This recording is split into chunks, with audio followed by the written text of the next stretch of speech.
What's happening, everybody? Nate back again with an updated video for this fire pit right here. If you got a fire pit like this that won't stay lit, keep watching, we'll fix it. So check this out. This thing is cold as can be. I'm starting it up one-handed. Boom, it's lit, the hand is off, it stays lit, it's good to go. So let's check this thing out, see what you got to do to fix yours. Alright, first thing, safety first, turn off the gas. Then if you look over behind the knob inside the fire pit right there, you will see a copper wire coming out and a silver cap. You'll want to remove those, just loosen them with a crescent wrench, will be fine.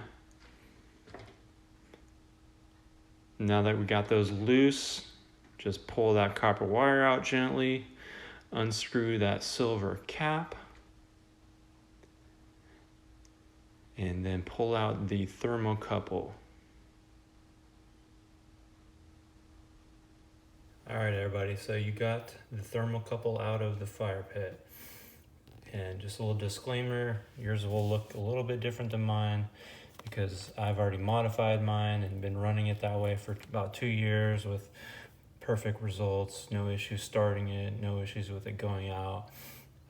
But you will have a little spring right here between this plunger and the body, and we'll get into that a little bit more here soon. But just to give you a little bit of theory on how this thing is supposed to work is you have your propane tank with the gas line here going up your fire. You have this thermocouple and you have your knob, and this is that copper wire that runs into the fire that's heated.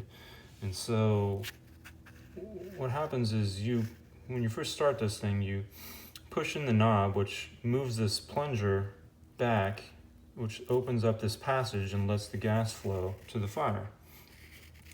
And what's supposed to happen is when the fire heats up, it heats up this copper wire and it transfers that energy from the fire heating up and converts it to mechanical energy. And what it does is it pulls this plunger back as the fire heats up. But the problem is either the spring is too strong, or this is just not the right size, or this copper wire is not transferring enough heat. And when you release this knob, when you first start it, this plunger automatically just comes back and blocks off the gas flow. And so the fix for this is to remove the spring right here. And that way, this is always open. Gas is always flowing to the fire.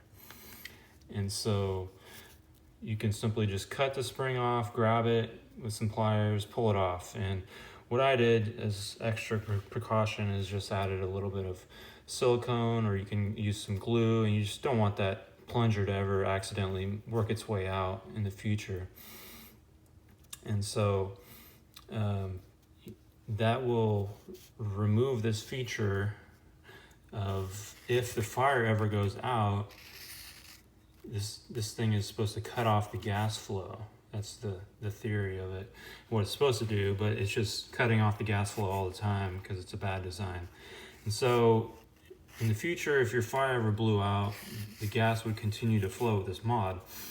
And now I've been running this mod for about 2 years and I've never once had the fire blow out. And so I think you won't have an issue there.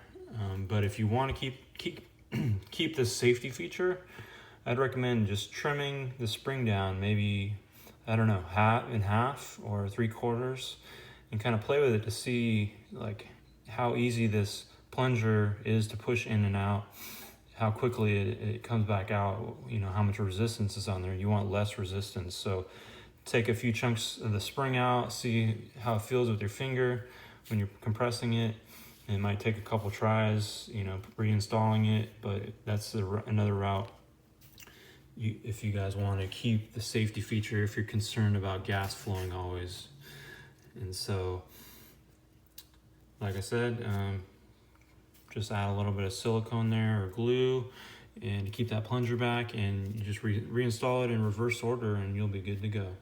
All right, thanks guys. Bye.